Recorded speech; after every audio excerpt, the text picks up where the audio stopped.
Good afternoon, everyone. And on behalf of the Office of Diversity, Equity, and Inclusion at CSSW, I'd like to welcome you all to our annual Black Heritage Month panel.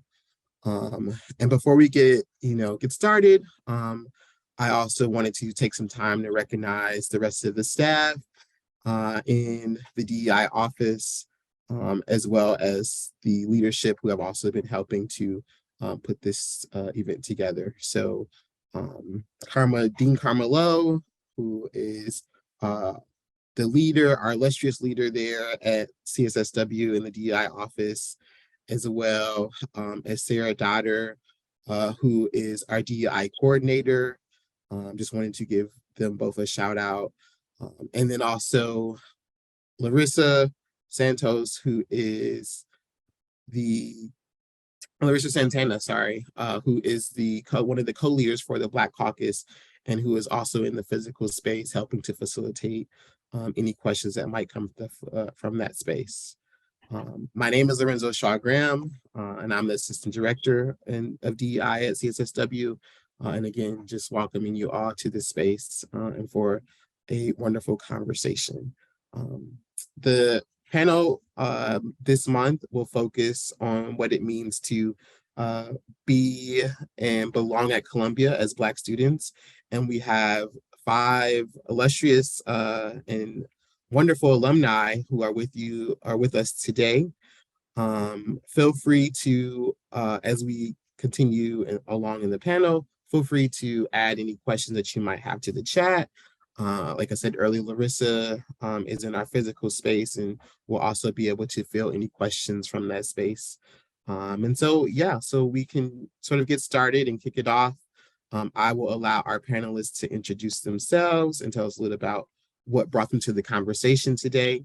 And we can go from there. So Ama, since you're first on my screen, would you mind just getting us started? Sure. Hi, everyone. My name is Ama Konadu. I use she, her pronouns, and I graduated from CSSW. I really had to think about this in 2017. And while I was at CSSW, I was one of the co-coordinators of PDSA.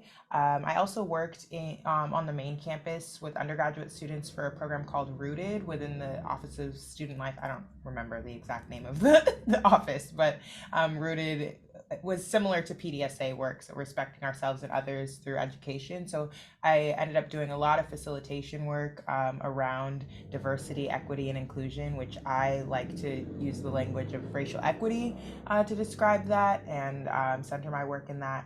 And I was one of the core prop leaders, along with Syndee, who's on this panel as well. And so I did a lot of advocacy and fighting to get prop to be at Columbia. It was a journey, and I will say more about that later. So it's really great to be here, to see some other faces, people that look like me, and to support. Hey everyone, my name is Jean-Louis. Pronouns are he, him. I have a sort of oval head shape. I'm wearing a pinstripe blazer that's navy, a navy tie, and squarish shades. And I have a big smile for those who need a descriptor. In any case, I'm a grad student here at the University of Chicago, doing my JD, Juris Doctor, and my Master's Business Administration, MBA. And I actually, came to this space because I just love giving back to the community. I know in business school, we have a saying, pay it forward. And I think that's been my motto way before business school. The idea, I think, of making sure that current students have a person they connect to, but also a face that they could see is something that I really, really cherish. The presence of alumni really matters. In any case, I look forward to today's conversation, and happy Black History Month to everyone. Hey everyone, it's still morning in Chicago, so good morning from Chicago, good afternoon for folks who are on Eastern time. My name is Durrell Washington, he, him, his pronouns. I often forget like what year I graduated, but it's 2018. 2018 alum of CSSW. I was at Van Stenen, so I was only there for a short year, but dope time. I facilitated PDSA while I was at Columbia, and I was one of the student leaders for the SPLC Southern Poverty Law Center at Columbia. And I did a bunch of other stuff I can't really remember right now, but a lot of dope stuff, dope times for a short year. Currently, I'm a fourth year PhD candidate, also at the University of Chicago, but getting my PhD in social work. I'm wrapping up, I'm dissertating. So like I can see the end of the tunnel. And being frank and honest, I am here because Lorenzo and Karma asked me. That's why I'm here. Love Karma. Me and Lorenzo crossed paths while I was at CSSW. So whenever Karma, asks 9 out of 10 if I can do it, like, I'm gonna be here. But it's dope to see so many dope panelists who I feel like we definitely all crossed paths some way, somehow. Like while I was there, everyone looks very familiar. So yeah, excited to be here and be in conversation with you all. And just so we keep moving, Sharlene, I see you next, so I'm gonna just pass it to you. Good morning, everybody. My name is Sharlene Green. I graduated from Columbia School of Social Work in 2019, and I am currently a forensic social worker with Legal Aid Criminal Defense in the Bronx. I'm also a current law student with CUNY Law, City University, New York.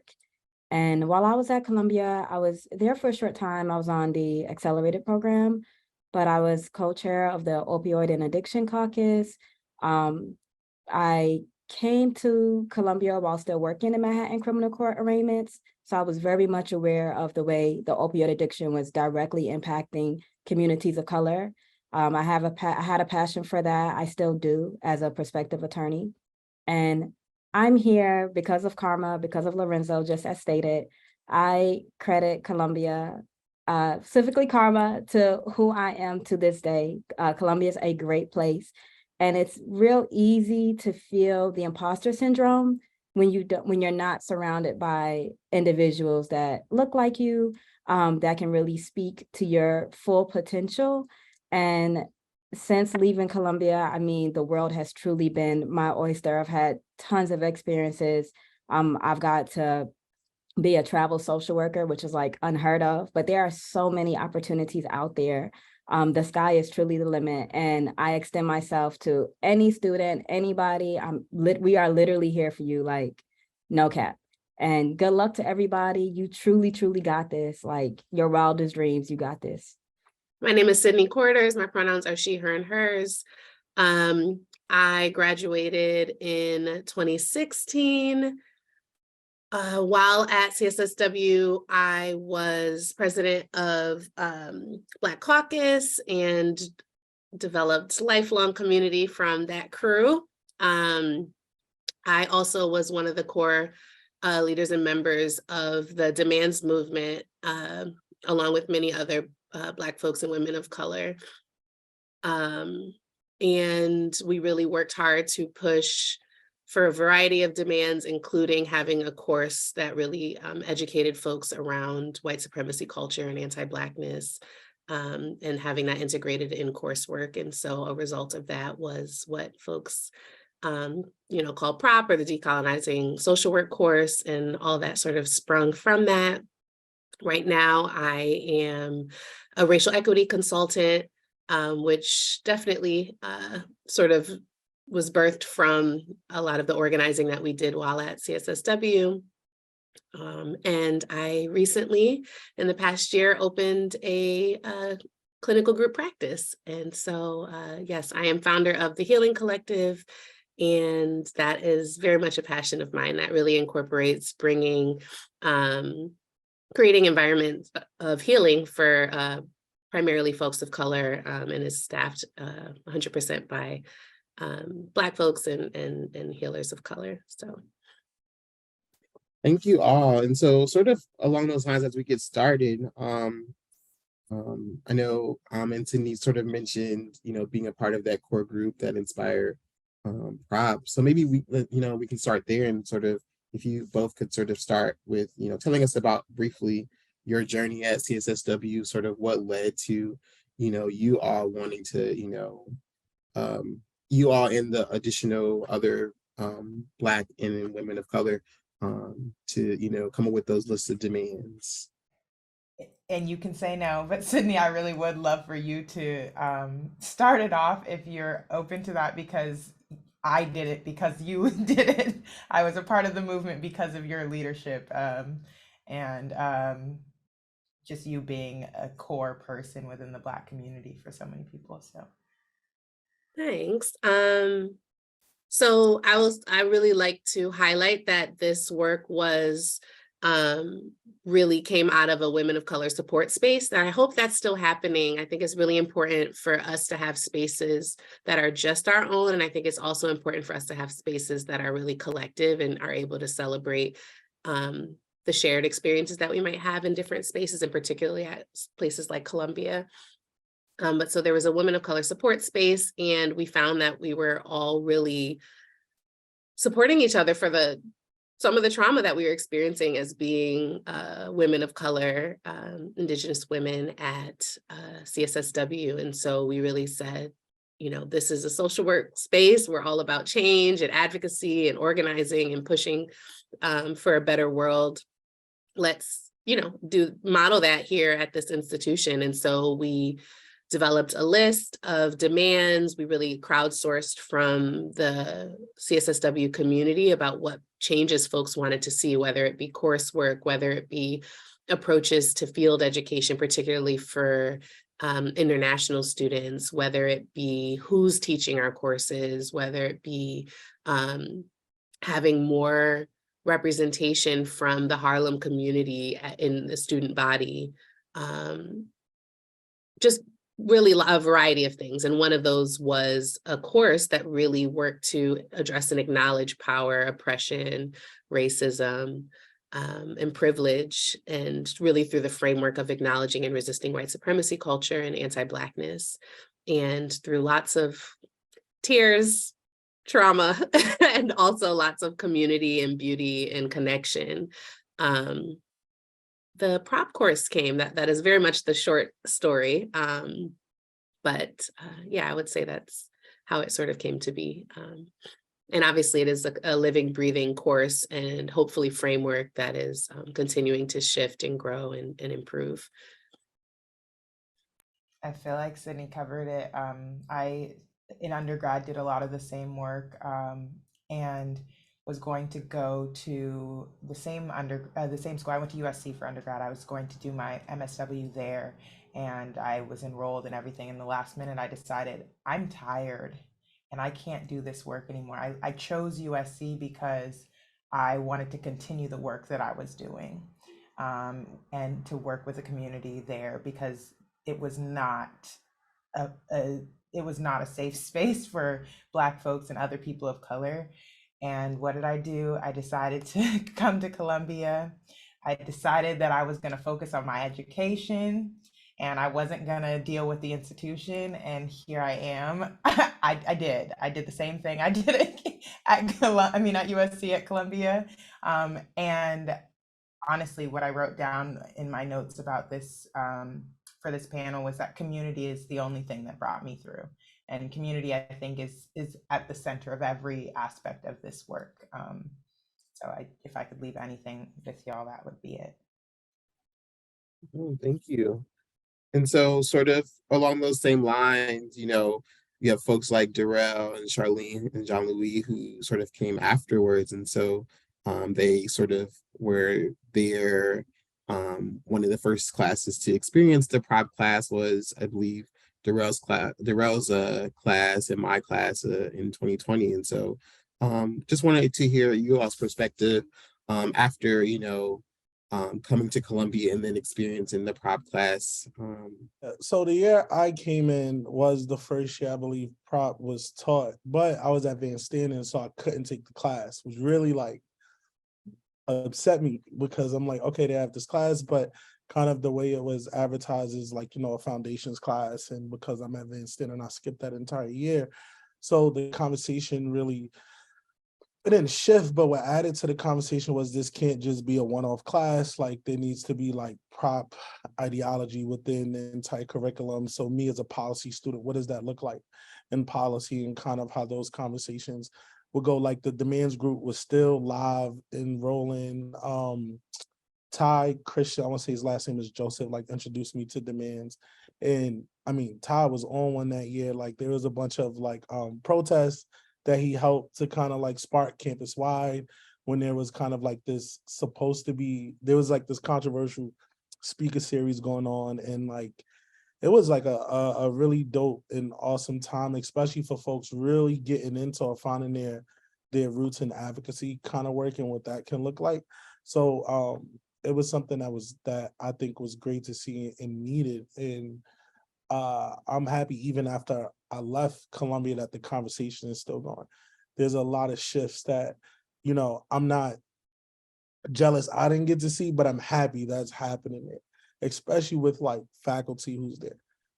The last 5 folks who got hired, I'm like so impressed. Like, I don't know if folks know, but like really, really bringing in faculty who focus on kind of work just revolving around like race and ethnicity and kind of an abolition and all those kind of things.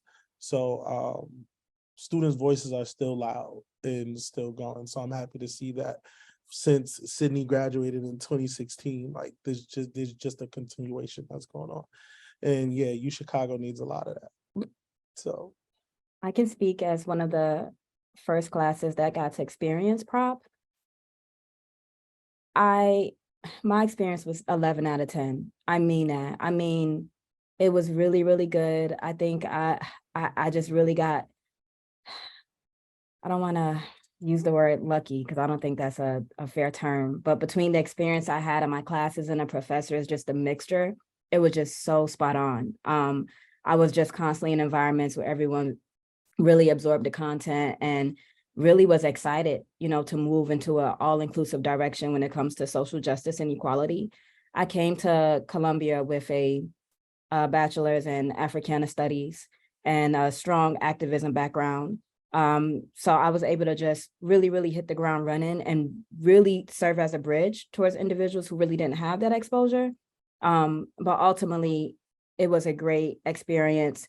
A lot of credit to Karma, you know, for helping with that experience. And I hope that current students are still being able to appreciate that. I can tell you that what I learned being a policy student and being able to experience prop, I now apply that to every aspect of my prospective career, even as an attorney. And it's just so great and it's so awesome. So shout out to Columbia, seriously. Yeah, I'd say prop was an enjoyable class. I had a background in decolonial ethics. My ethics committee at Yale were Clifton Granby, Black philosopher, Ebony Marshall Turman, probably the only Black woman ethicist that teaches at an Ivy League in the nation at the moment, at a grad level, I think. And then guys like Elijah Anderson, if you know anything about sociology and anthropology, or excuse me, and ethnography, he's today our modern day W.E. Du Bois. And then obviously I had, you know, full access to individuals like Ronald Mincy, Dr. Florin Mincy as well too, and then amazing staff like Karma and leadership, you know, like Lorenzo. So I think all the sort of ingredients to take in prop was there for me. I think I was more really interested beyond prop in the actual greater curriculum, which is what I was sort of leaning into, especially as it related to even just like the research component and how you know, different methodologies were purposed for different things, and knowing the history actually matters. Knowing different research techniques actually matter, and knowing the projects that are sort of promulgated because of research actually matters. So yeah, I enjoyed prop. I don't think prop will ever be enough of an education for the amount of time students spend in classrooms versus the amount of times folks just have to get hours in the field. But I do think it was a good teaser. I want to just jump in and say too, just I guess maybe acknowledging, as some of the folks that contributed in Prop's birth, that like we are also very critical of the course and the way that it's been integrated into the coursework. So just wanting to name that in case feels like a need to be like protective of us or the space that really it was supposed to be a standalone course and one that was integrated in every aspect. And, there was a lot of fighting and continues to be a lot of fighting against the institution for it to be truly what was dreamt of. And it really was created out of dreams and hopes and also reality, like it can be done. And so I think there are aspects of the course that I'm so proud of. And I have a lot of gratitude for the folks that have continued these efforts, the students, the alum, the staff, the faculty, who've really continued the work of Prop being what it is and what it will be. And, part of the reason that I have stepped away from Columbia in recent years is because it felt like it was being resisted, and it was taking parts of me in a way that I didn't feel Columbia was entitled to. And so I want to be able to hold both of those as we have that conversation, that I think Prop is a drastic improvement on what the curriculum that Columbia has been offering. And I think it will only get better. And I also, I guess, hold that it is not perfect and there's a lot of challenges with it, and really invite critique and pressure around it, because I think that's what will only have it continue to be better. And that's what the students and the folks that we serve deserve. Syndee, I'm so glad that you brought that up. And I know that our current students are currently, watching in the in-person space. This is our first hybrid event, by the way. So just wanted to put that out there. And so as current students are watching in our viewing space, I did shout you out earlier, Larissa. Please feel free to type those comments and questions in the chat on their behalf, because we really want to also be able to hear from the current students. And also, as Syndee stated that, yes, there is critique of the Prop class. And also, while, these are our alumni, the Black experience at Columbia is not monolith, right? We all have lived experiences or different experiences. And also just wanted to note that in this conversation as well. So sort of as we continue on, and I know Syndee has already sort of answered this question in some ways, but could you all sort of share a transformative experience that sort of propelled you into your activism or advocacy work at CSSW? Along with what Syndee shared about the demands and women of color support space, I would say that particularly my second year field work is what propelled me into more activism and advocacy. I was a policy student as well, and I was placed at the Drug Policy Alliance, and I was very intentional about my placement because I wanted a supervisor that was Black, particularly a Black woman. And so I worked with Cassandra Frederick, who is now the head of the Drug Policy Alliance. And she pushed me in every way. She went to Columbia and she knew she had a similar experience that I had when it came to advocacy there. And so I felt like I really had a role model and somebody that I could talk to, like fully let my hair down in that space. And if I didn't have that, I don't think that my experience would have been the same. And I learned a lot and was able to bring a lot of my tools that I gained in my field placement, the advocacy that I was able to do there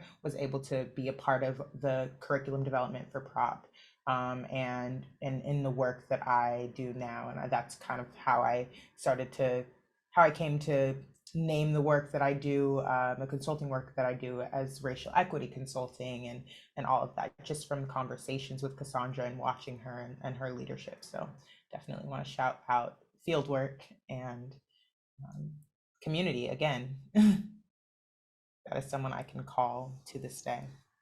That's awesome. Yeah, Cassandra's a goat. Like, that's dope. And love the work that DPA does. I think for me, it was my time as a Beyond the Bars fellow. It was one of the reasons I chose Columbia, to be honest, when I was a senior. So I'm from New York, I'm from the Bronx. When I was a senior at York College, Kirk James, who was an adjunct at Columbia, but works for NYU right now, invited me. He was my senior level policy instructor while I was getting my bachelor's. And I came to Beyond the Bars. I got to meet Angela Davis and hear her speak. And it was like everything that I've always been thinking and feeling was like manifested on stage, and how I really came into like the abolition work that I do.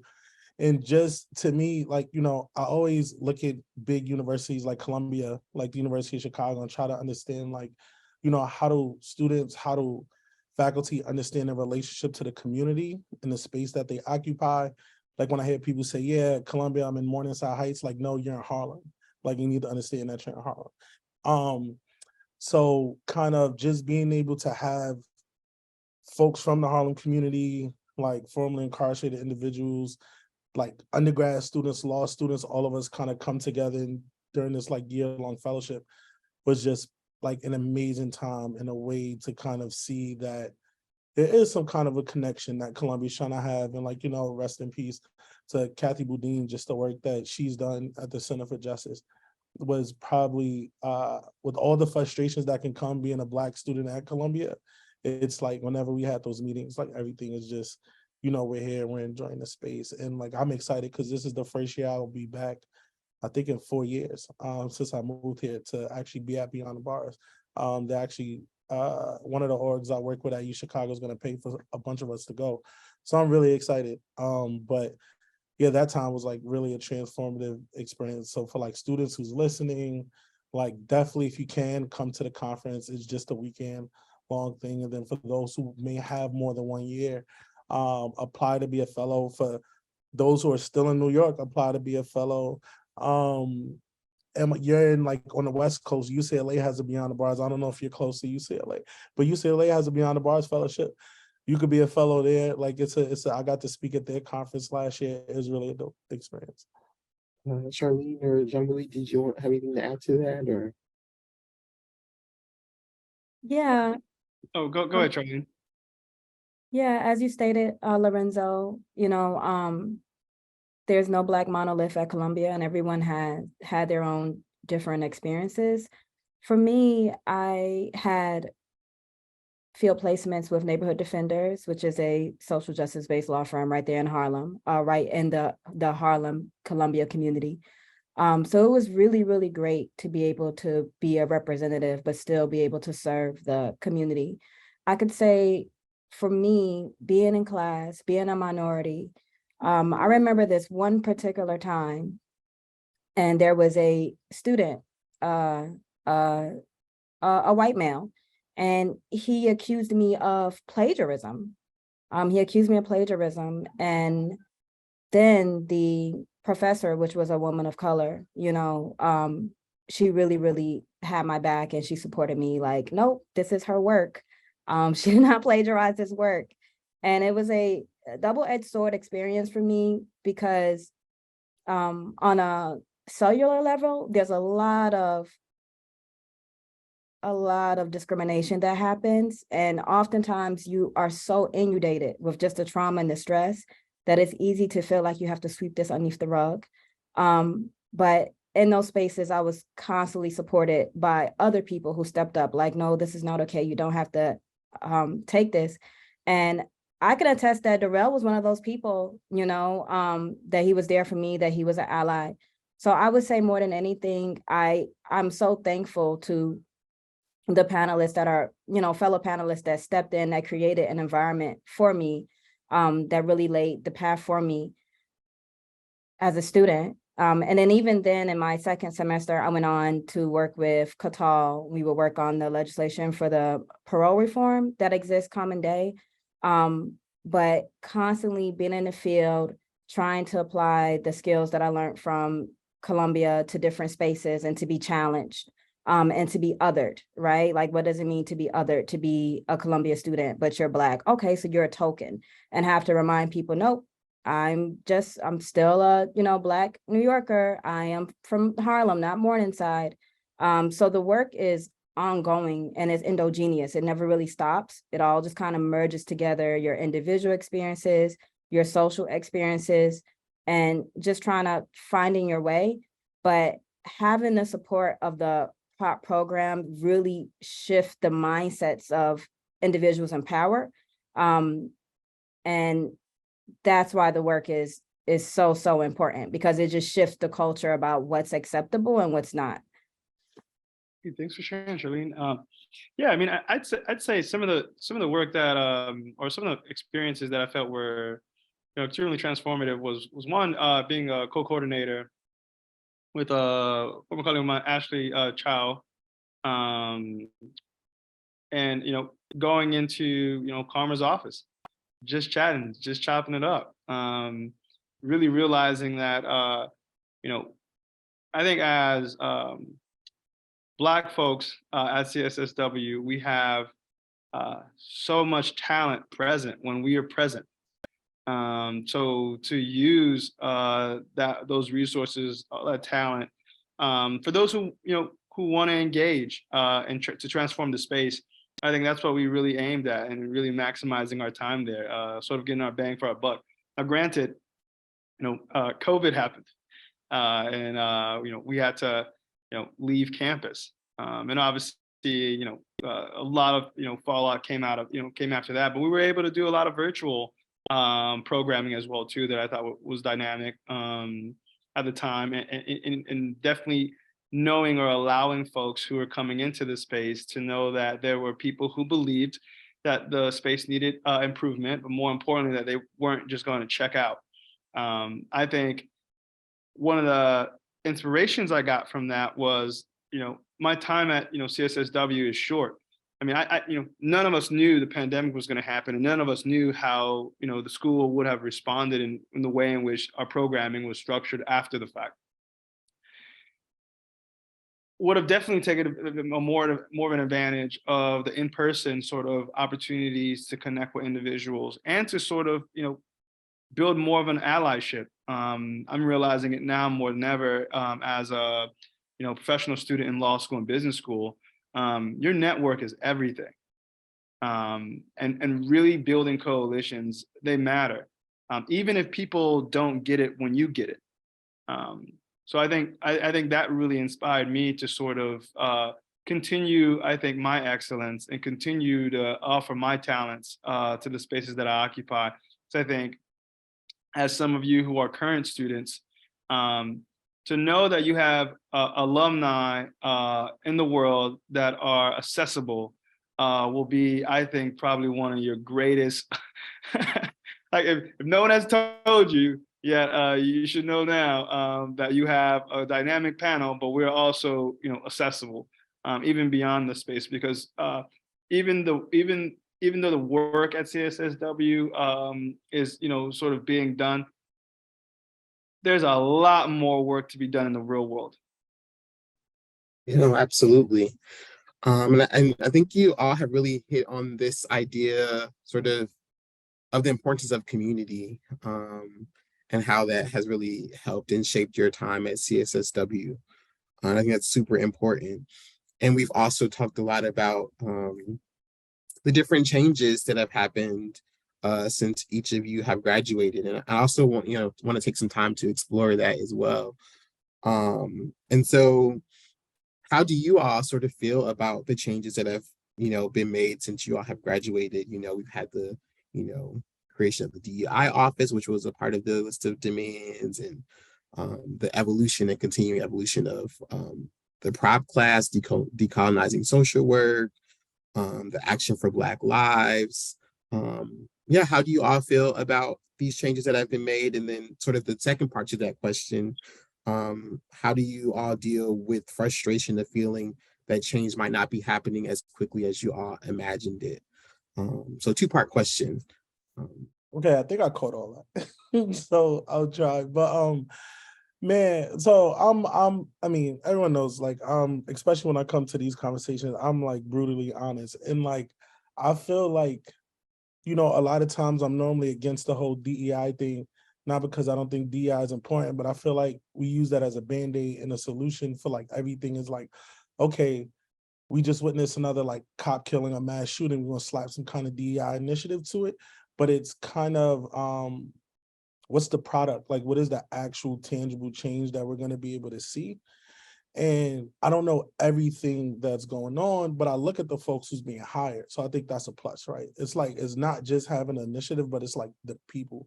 So the folks that I can see who, one, you know, is a part of Karma's team that, you know, some folks I have a relationship with that I'm like, okay, like this is awesome to see someone who's like not just going to be a yes person, but is going to push on how we're going to make these things for better. Actual students being hired, like former alums being hired by Columbia, who know the experience and the things that they want to see. And then, you know, we spoke a lot about kind of like coursework, like people like Rob Eshman and Charles Leah and Natasha and folks who've been like faculty who's being hired, seeing those kind of changes, which, I mean, I know a lot of you guys aren't on the academic side of like social work, but someone who's like on a journey towards academia, like is not typical hires that you're going to see a lot of schools of social work making because of the research agenda that folks have and how they're going to, like, you know, push not just kind of to not just in their work, but like push the university to really think about the things that they're going to implement and the changes that they want to make. So I've been happy with a lot of the things I've been saying, but again, to me, this is a question that we need to revisit like 3, 4, 5 years from now to see like what has the actual product resulted in. Like, you know, and I'm gonna say Columbia is not for everyone. Like everyone's not gonna have a great experience. There are things I absolutely hated about the program, but there are things that I see folks going through now that I didn't have to go through. So I'm grateful for that, like, you know, our voices were heard in some way. And as long as folks continue to push, then I'm excited about the future. But like once a group just stops, like, you know, and I will say, like, you know, this wasn't a part of the question, but I'm just gonna say it anyway. It's okay to take a step back. Like self-care is a real thing. Like, you know, you don't have to be on goal all the time. That's why, like, you know, as folks are saying, community is so important, because when you want to take that step back, like, you know, your colleagues will be the ones who continue to push. So definitely take care of yourself. Like right now, I was involved with a bunch of stuff at UChicago. I am focused on getting out of here. I got a wife and a kid and a family, and I need to prioritize them. And doing a bunch of stuff on campus isn't gonna help me get out of here. Like, you know, our family kind of be established and settled like somewhere. So one of the things that I'm fully, you know, cognizant of is the idea that it's always going to get better when you leave. I mean, I saw. I'll just give you an idea. I'll give you an example. You know, I was at Yale from 2017 to 2019. Scholarship was very limited. I negotiated my butt off to get, you know, a decent scholarship for my master's program. Now at Yale, for the same type of program within the same type of school, if you're admitted, everyone gets full tuition. Like, you know how salty I was. But the idea is that, you know, institutions are always, you know, going to work towards improving, you know, and you might not reap the benefits of it, even if you're the sort of person who helped lay the foundation. And I'm sure some of the folks on the panel, you know exactly what I mean by that. But I'm impressed. I'll definitely say this.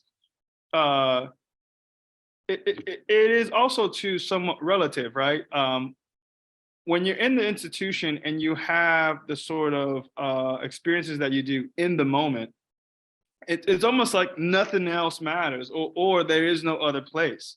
I had colleagues that you know, that told me there was always another option. I mean, some just literally dropped the program, and I get that. And for some people, that's not a real option, and that's not viable, or that's not within their, you know, their greater schema or greater plan. And I fully understand that. But I harp in on the point of it being relative, is to say that, like, when you are looking back at your own institution and when you graduate and you go off and you do successful things, you also have to take into account that there are other options in other institutions, you know, in the real world at the same time. And now being, say, you know, in a different institution, seeing the things that, you know, the institution just doesn't get or doesn't understand, or doesn't even have the sort of capacities to bring that conversation forward. I'm super grateful for the conversations that we did have at CSSW. I'm super grateful for the conversations I know students are having now. And so when I think about how the school has been changing and improving, or the conversations that are now being had, I'm extremely happy. And I think a particular example that I've saw, and I don't really know the development of it all so far, but I mean, folks requesting some sort of monetary payment for field work. That was a small idea, in my class, and now it seems like that's more of a conversation today. So I'm actually super impressed. I'm happy that things are continuing to change and develop, and as Syndee touched on earlier, particularly something that I was really involved in, the prop curriculum, and I'm happy that the conversation hasn't stopped and that like the institution is continuously being challenged. And I also would love, and I just can't wait for the day that folks don't have to work that hard and fight that hard for the changes to happen. So yes, it's great that students are still involved in pushing and challenging the institution. And I would love to have been able to go to Columbia and pay the same money or be in debt for the same amount as my white colleagues without having to fight to enjoy my experience or to like be able to exist without so much trauma. So I think that it's great that there are changes, and I'm grateful for the community and really continue to press for institutions, not just Columbia, to not have everything be on people's backs and be free labor, even for folks who work at the institution. Like, it's great to have a DEI office where that's their specific role, and I'm hoping that folks are compensated adequately. And there are people who take this on as like an ad hoc part of their jobs and are not getting paid additional money, but are doing it because it's important and because it seriously impacts people's mental health. So I think it's important to hold all of those things at once. I think for me, it feels tough for me to speak on my thoughts on it, because I would love to hear from students on how they're feeling and what their experience is, because I do think a lot of these initiatives can be put into spaces to sort of as a Band-Aid, I think, as Durrell had mentioned, or to appease or quiet down, and I think that can be really harmful. And I also think that any space that is working to resist or challenge or invite other voices or create space for community is a win for me. And I think both of those things can be true at the same time. I'm really critical about DEI work in general.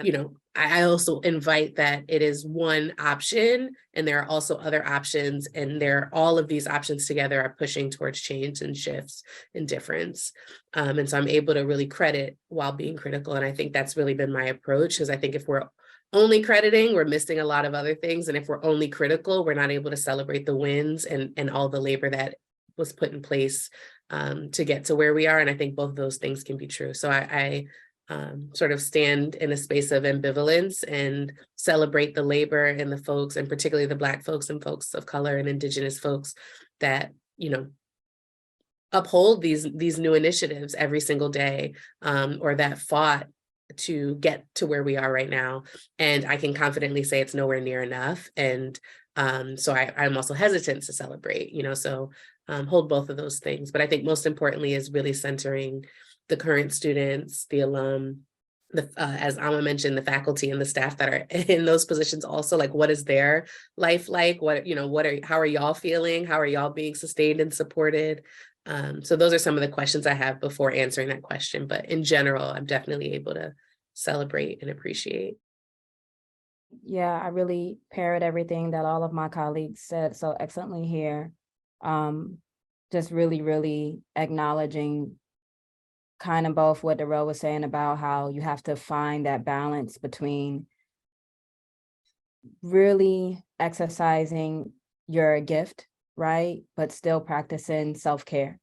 And one of the things that I really enjoyed about Columbia while I was there was they found these powerful individuals who were actively in the field that were working to dismantle these systems of oppression. And I distinctly remember having a seminar with Vincent Schiraldi. I think that was his first year there. And it was this in-depth lens on incarceration, particularly Rikers, and the way juveniles have been impacted. And having someone who's actively in the work, like, former commissioner, and now he's speaking to, this is the reality, this is what exists, but you can fight against it.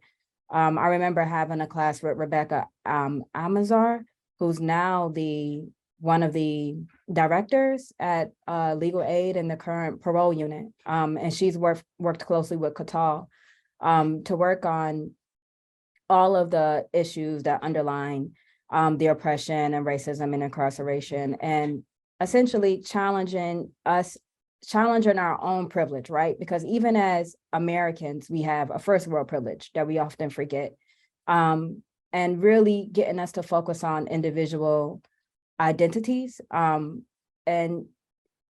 I distinctly remember her saying, well, you could do all this. You could do anti-racist work, right? Yeah, I could do that. That's easy. Oh, okay. You could work with homelessness. Yeah, I could do that. Of course I could do that. Yeah, that's unjust.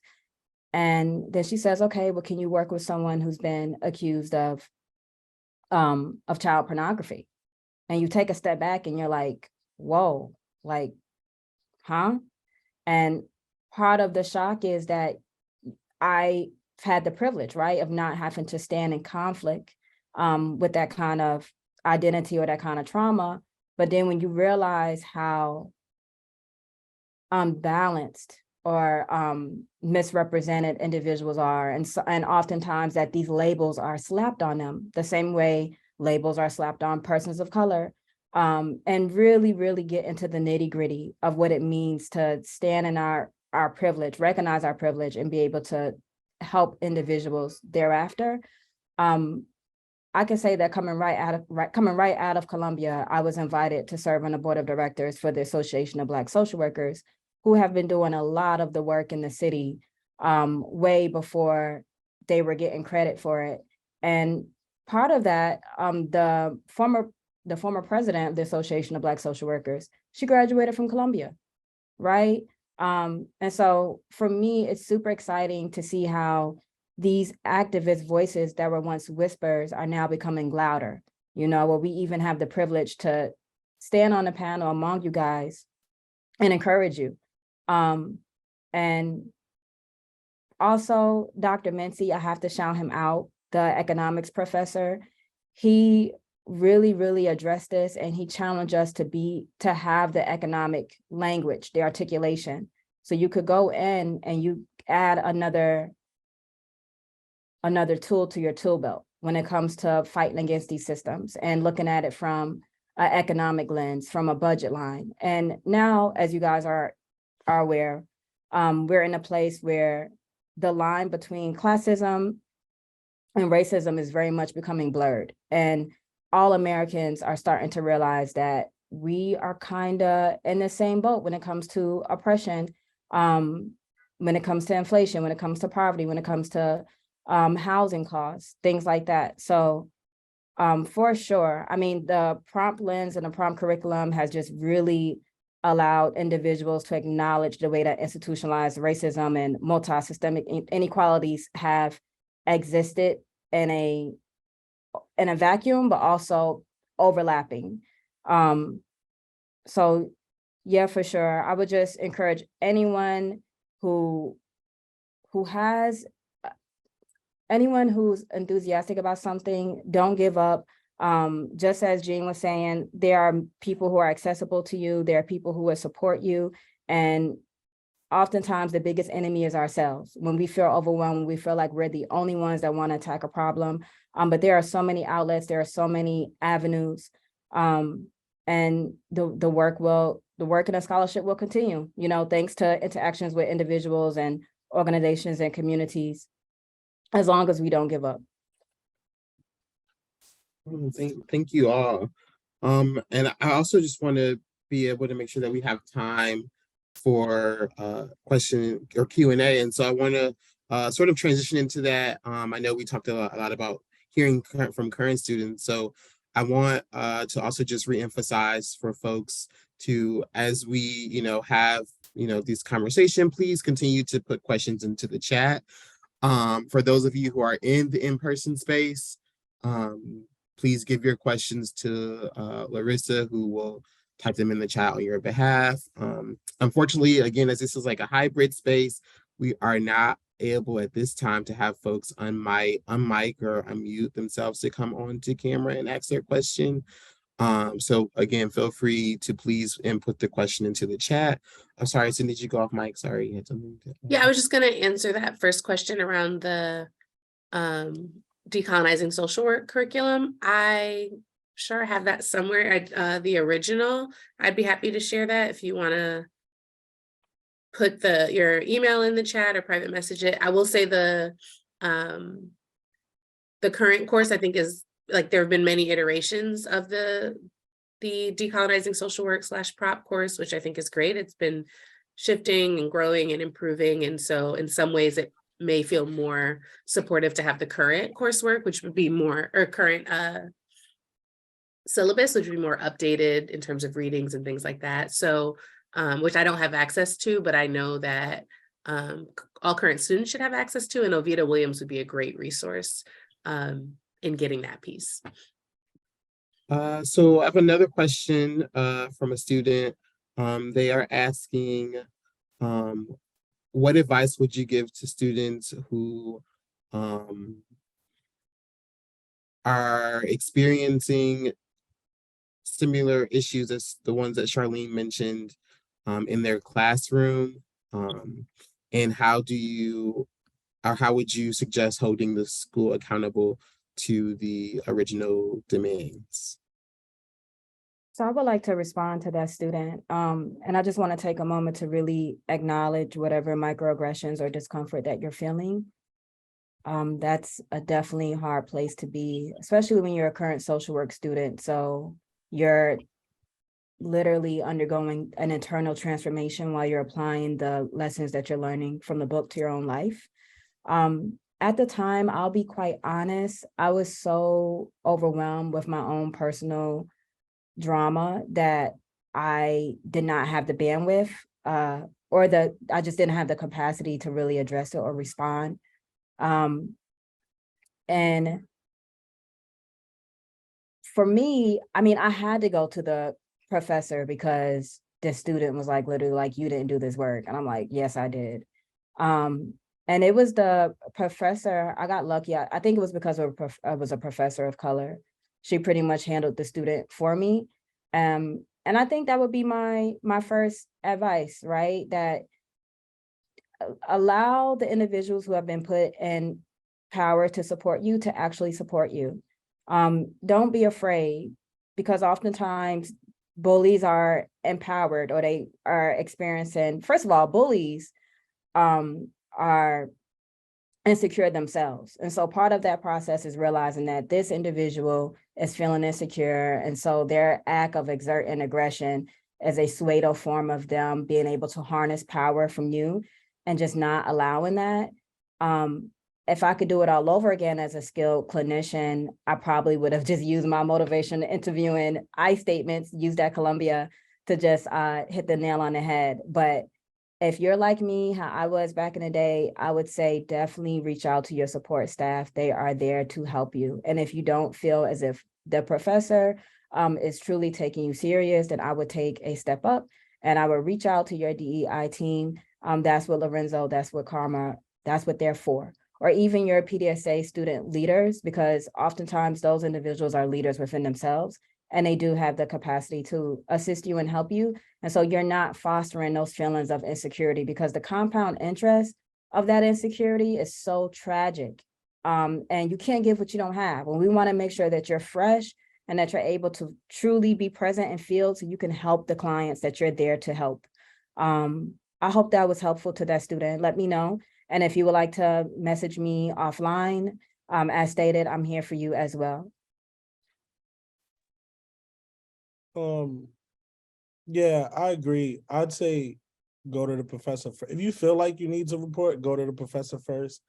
If you don't feel like that's working, then I would go to like a faculty person or staff person that you trust and who can tell you kind of like the proper channels. I'd also keep a paper trail too.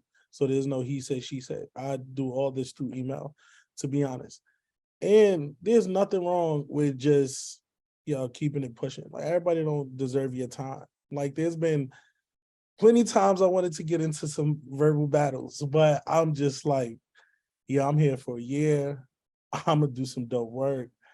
There's a lot of people who's insecure. I think we need to vet students a lot better. There's some people who just don't deserve to be social workers. Like that's just me being frank and honest. I often wonder, and I teach in 4 of like the 6 or 7 social work programs here in Illinois. And I often wonder, like, yo, how did this person get in? So it's in that'll catch up with them. Like, sometimes the world works like karma's real. So sometimes people just don't deserve your energy. So there's nothing wrong with just, keeping it pushing.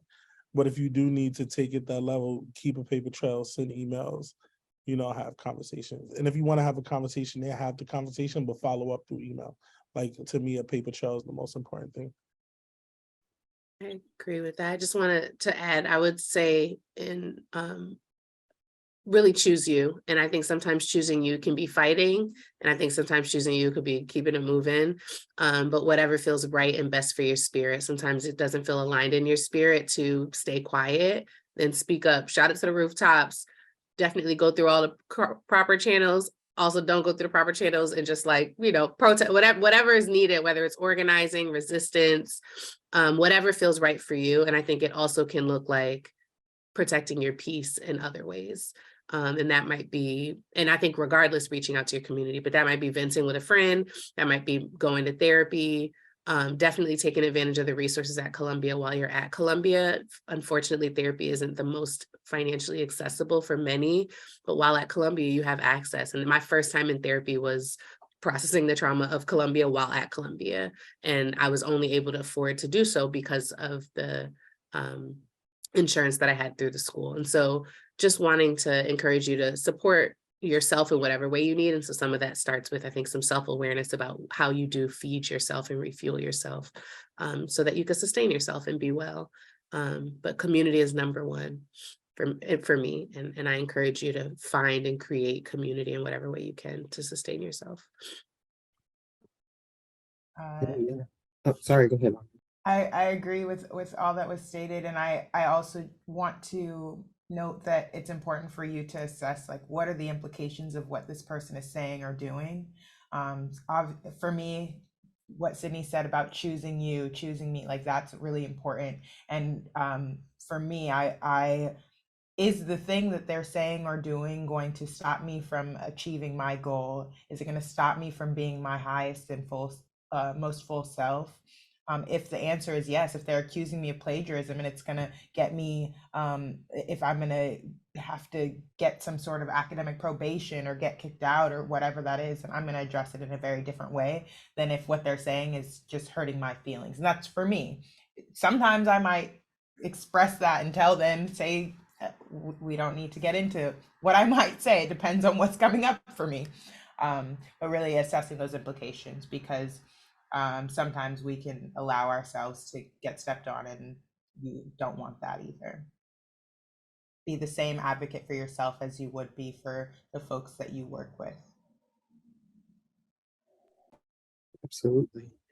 I also want to note that the DEI office is here to support, and so we have ways where folks can submit those types of grievances or any other grievances, both anonymously and if you want to also, remain in contact or be contacted by one of us or another staff member at the office. So I just wanted to also, note that as well. But I also wanted to plug the second part of the question, which was how do you hold, or what suggestions do you have in holding the school accountable to the list of, I guess, demands that you all previously had. And I know back when I was a student, we did have sort of an accountability group, and I don't know sort of where that went, but just wanting to plug the second part of that question too. I will say media is a wonderful way. Social media, journalism is a wonderful way of holding a school accountable. And that is one of my bigger regrets as an organizer. I think I really was naive in some ways, and in some ways was protecting the school, and really felt like these folks are saying they're really committed to change. Like, we just need to convince them. And some things came from that, and a lot more came from people being held accountable by the public. And so I very much recommend utilizing media to your benefit. There's a whole journalism school that I think also works to be accountable to some of the same issues that we're talking about, and those partnerships are literally right down the street. And so there are many ways of encouraging folks to be accountable, but I also realize that you can't, folks have to, I believe, and part of this even comes from my abolitionist approach, that we can't hold anyone accountable. We can invite folks to be accountable, and there are different ways to invite accountability. And so some of that can be from conversation. I think a lot of that can be from hitting people in their pockets, and often that comes from media attention. So I definitely encourage that being one of the tools. I think there are many tools. I think conversation can be effective. I think public visibility is often much more effective. Well, yeah, one of the things that I want to echo between all that was said, and I think there was a lot of wonderful suggestions as well too, and recommendations, is continue to be excellent. It's definitely easier said than done, but I cannot stress to you how much more power, how much more of a resource you are once you leave that school.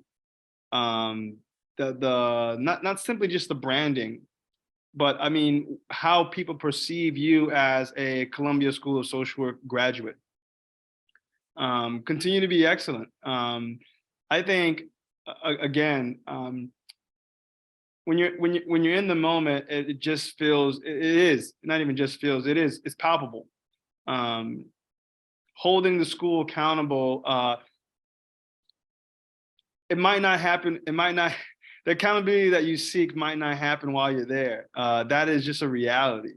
I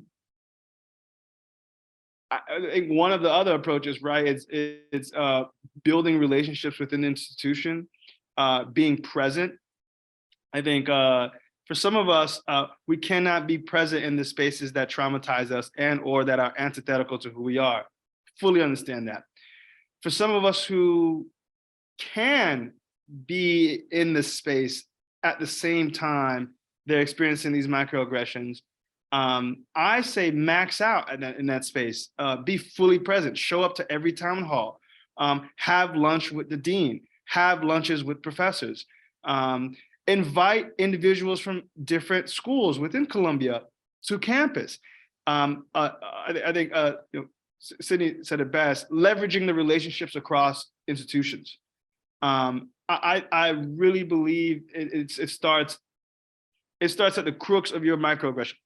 Like the moment you feel that pain, know that someone at some other school within Columbia might feel that exact same pain. And when those shared experiences and those shared moments become collective, the voice that you have, I mean, it bleeds beyond your school. And I think it just sort of allows you to even build a greater foundation of what you're going to do, again, in the quote unquote real world. So yeah, leveraging relationships, I think, is extremely important in light of keeping the schools accountable. But also, I just really want to highlight, stay excellent. Because when this does end and folks look back at who was the individual who got harmed, or who was the individual who made these complaints, you'll be above reproach. And people will continue to want to listen. When you were an excellent student, when you were involved in the town halls, when you actually met with professors and met with administration to actually push for change. And I think Durrell said it best too, to keep a paper trail. I'd be remiss if I didn't say that. I mean, make sure you document everything. I will say to make noise.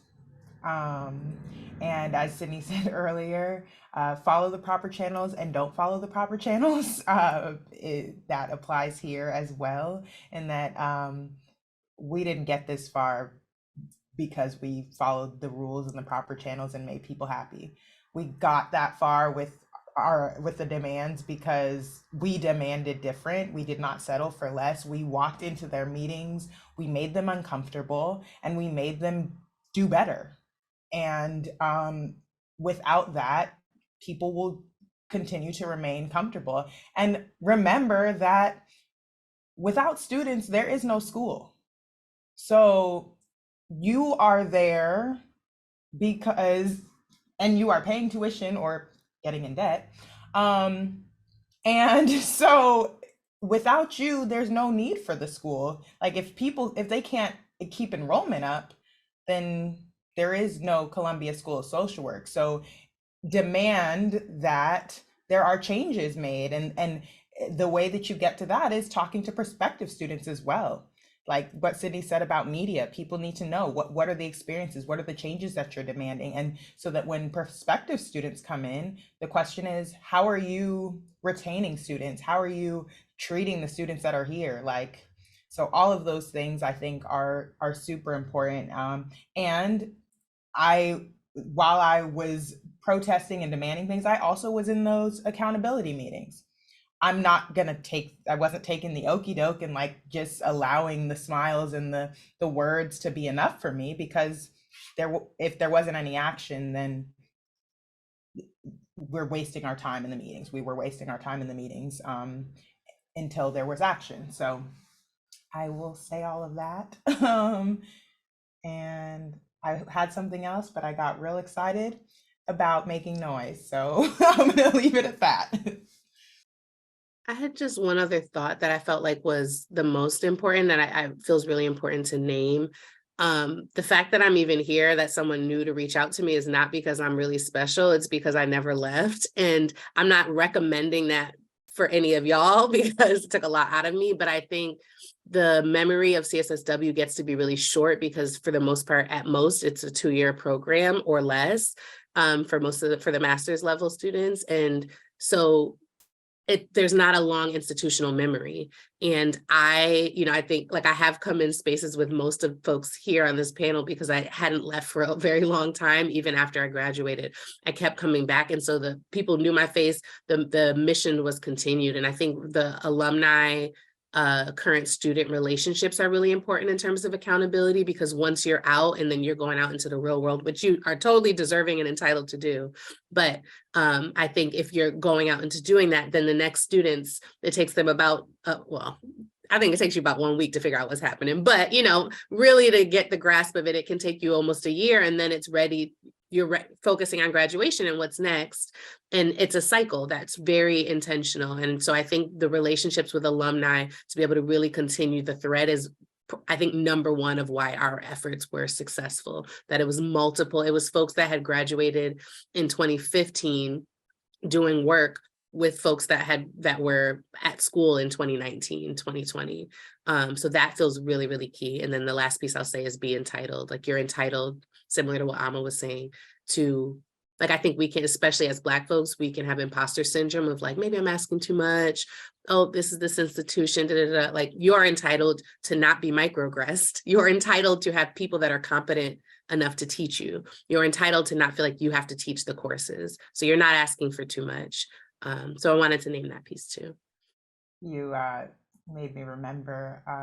And so I think that a huge piece, connecting back to what Sydney said about the alumni and student relationship, is that storytelling and like documenting stuff. So many people mentioned the paper trails. The paper trail is not just important when there's like an incident, it's so that there is that history, so that even if we aren't coming back, people can read this and know what happened, and know that like that's how you hold people accountable. Well, this conversation was had before, like people tried this already, and people advocated for this already. So I'm no longer practicing like traditional social work, but I think that this aspect of advocacy and social work, the storytelling and the importance of that and how it can heal communities and bring people together is the thing that stuck with me. I'm an artist now, so in that work, it's like that is critical.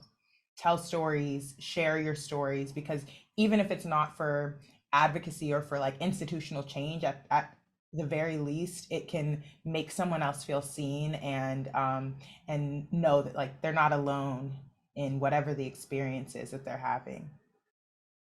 I want to take an opportunity to plug Black Girls in Social Work. It's a relatively new organization. It's, to my understanding, national, perhaps international now, and having accessibility to other women of color who were in other social work schools in New York City. Fordham was a biggie, and I'm drawing a blank, pardon me. But having that exposure with other individuals and hearing about their experiences, you realize you're not the only one. You realize that there are general trends, and you realize part of the reason why we're in social work schools, because we're trying to dismantle all the implicit bias that is a proxy for race and class.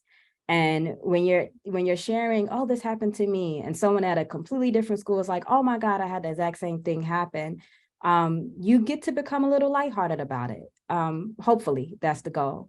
But then you realize that you have comrades, and you realize that this is a larger systemic thing that you're fighting. And that kind of helps to propel you and push forward.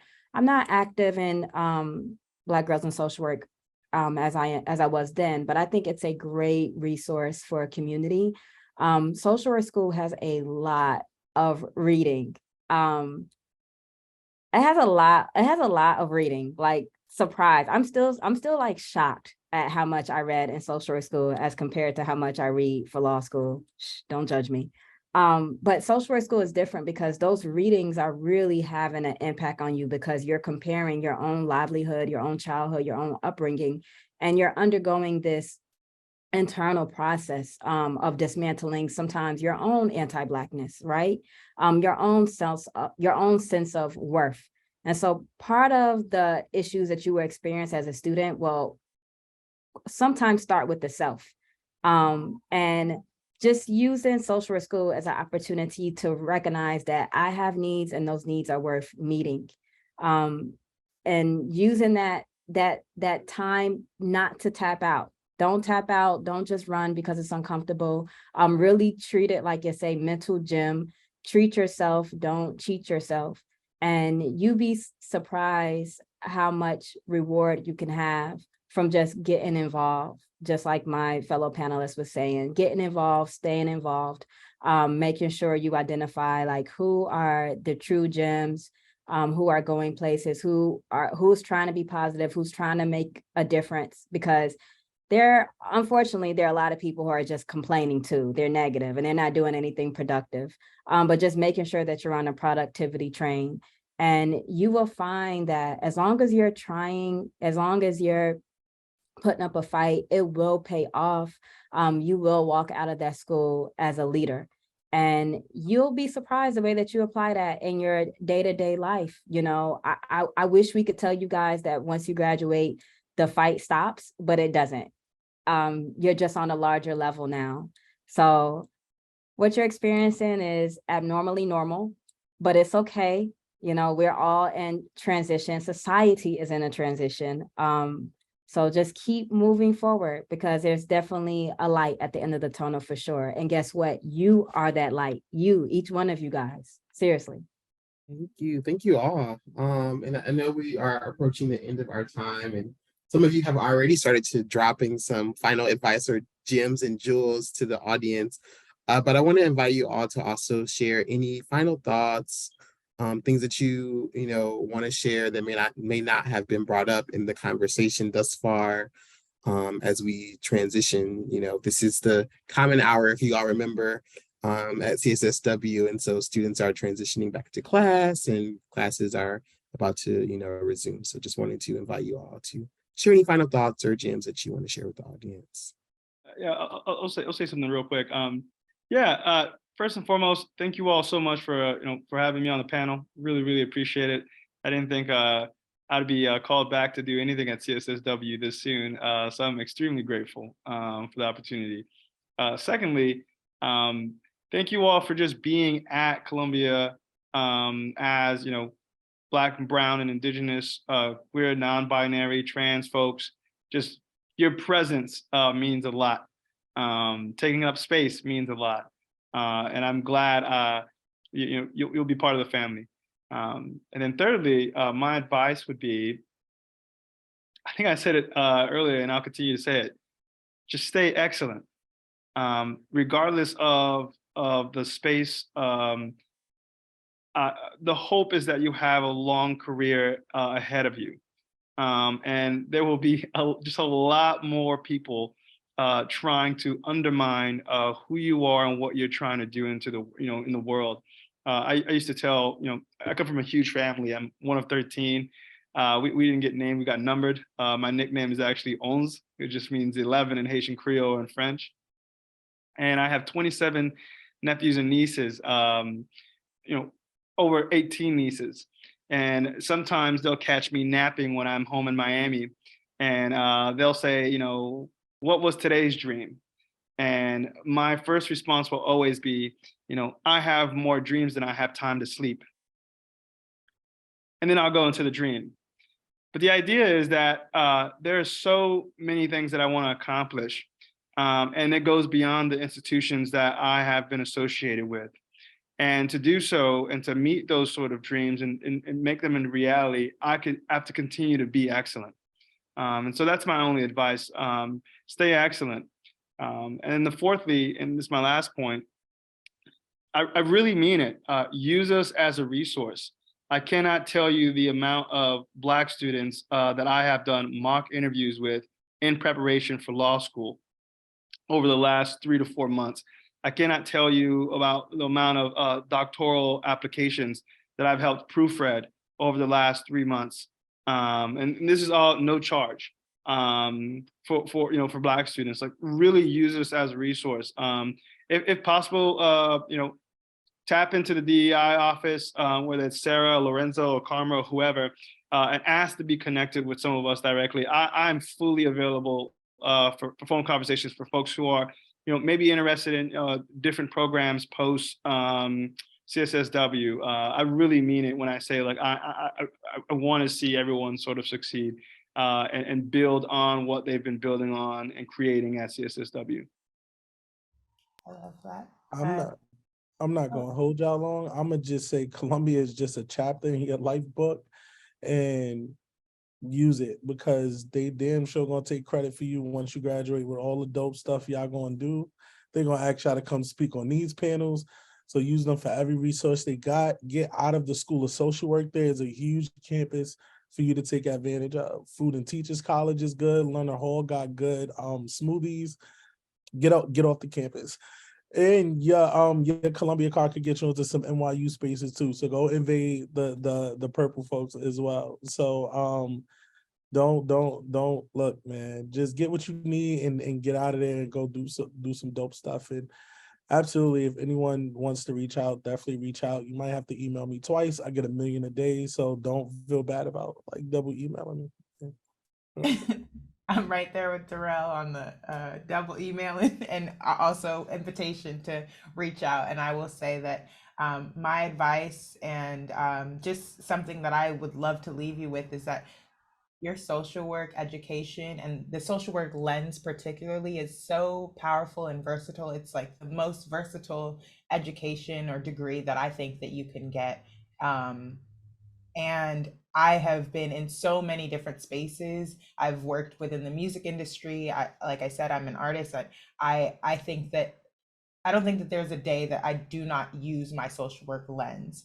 And so I encourage you to dream and to know that, like, you can do whatever, and your social work degree is going to be applied in those spaces. And I encourage you to push yourself to apply the lens, the prop lens, in whatever you're doing, and to be that advocate in spaces when you have the energy. Don't feel like you always have to do the work. Let me backtrack. Make sure it's always a part of who you are, but don't feel like you always have to fight. And yeah, I think that that's my biggest thing. Lean on your community, and be someone that community can lean on, and know that you have so much available to you. Likewise, Ama, Jean, Durrell, you guys did so great, really just reiterating that we are here. But you can't say it enough, because when you're a student, you feel like, oh, nah, they don't got time for me. Yes, we do. Yes, we do. Yes, we do. We make time for things that matter. To Jean's point, I could tell you guys that this weekend, I literally was at the law school helping a prospective student with his personal statement. So I will make the time because other people made the time for me, right? And you pass it on. My key advice to social work students: apply for the job. Apply for the job. You're gonna feel the imposter syndrome no matter what we say. You're gonna feel like you're not good enough, but this is the secret. Half of the job you're not gonna learn until you're in it. I could tell you that before I graduated, I had job offers from LinkedIn. So make sure your LinkedIn is tight, because recruiters will literally find you. And I like to brag that I think this is the only job that I've applied for since social work school. Everything else, recruiters have found me. 6 months after social work school, I was invited to be a director. And I was like, what? I can't do that. And then I got into the position and I was the most qualified because of my Columbia social work background. So you can do it. I also want to plug in travel social work. You do need your master's, pardon me, you do need your license and about a year of experience. However, there are so many opportunities out there. If you just want to enrich yourself, if you want to enlarge in your worldview, if you want an opportunity to travel. I literally had a recruiter hit me up and is like, hey, are you still happy? I have some spots for you. I would love to get you back out there. And I'm like, I'm okay, but I'll pass along the information to Columbia. But there's a huge, big world out there, and you would be surprised how much respect comes with the Columbia name, but you just have to have the confidence to see it through, because the opportunities are out there. And I'm talking about like Alaska, California, $3,800 a week. No lie, like I'm not joking. Like the opportunities are out there to enrich yourself and to enrich your community. So definitely do it. Don't be afraid. If you can dream it, you can achieve it. And hit me up, Lorenzo, Karma. I hope that there'll be a way for all of the students to have our contact information. But just like Durrell stated, you know, we're not too busy for you guys. Like literally, we are here today because we care so much and we want to make sure that you have a community. And it starts with us. So we're here for you guys. And good luck to everything. I believe in you guys. I'm so excited for you. Thanks, Sean. I know we have to go, so I'll be very brief and just will say, I really appreciated being in community with everyone here. I'm definitely accessible as well. In terms of advice, it's a little random, but whether you're doing all of the readings or not, download them and save them. You won't have access to them afterwards, and they are really useful, and will be, I think, as you know, some of it just feels theoretical in the moment, but when you're in practice, it's really helpful to reference it. So download them, put them in your Google Drive, but that was like one of the things that really saved me. I will also say really care for yourself in a way that feels right. And I think also be critical of these institutions, but also be critical of yourself. We, as social workers, as a field, we really have to think about who we are and how we're showing up. I know white supremacy culture and anti-Blackness has very much been something that I have internalized, and I've done a lot of work to resist it. And so notice if the critique is only outward, that we have accountability for ourselves and the communities that we're working with as well. So, inviting accountability all around and also inviting care all around. I think there's a way of balancing compassion and accountability in all we do and all that we engage with. So I hope that you're able to offer that to others and to yourself, sort of through an abolitionist lens. And otherwise, just really wishing y'all the best. You being here is a huge testament. Y'all deserve to be here, and you deserve to be in the spaces that you're claiming for whatever is next for you. So definitely wishing you the best and here to support any way I can. Awesome. Thank you all so much for your time, and just for being here.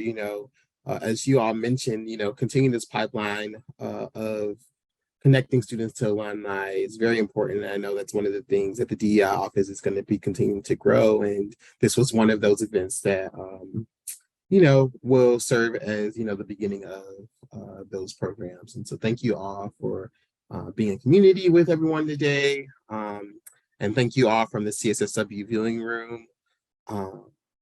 And we will definitely be sure to connect you all to our panelists. I believe that is it. Thank you all so much.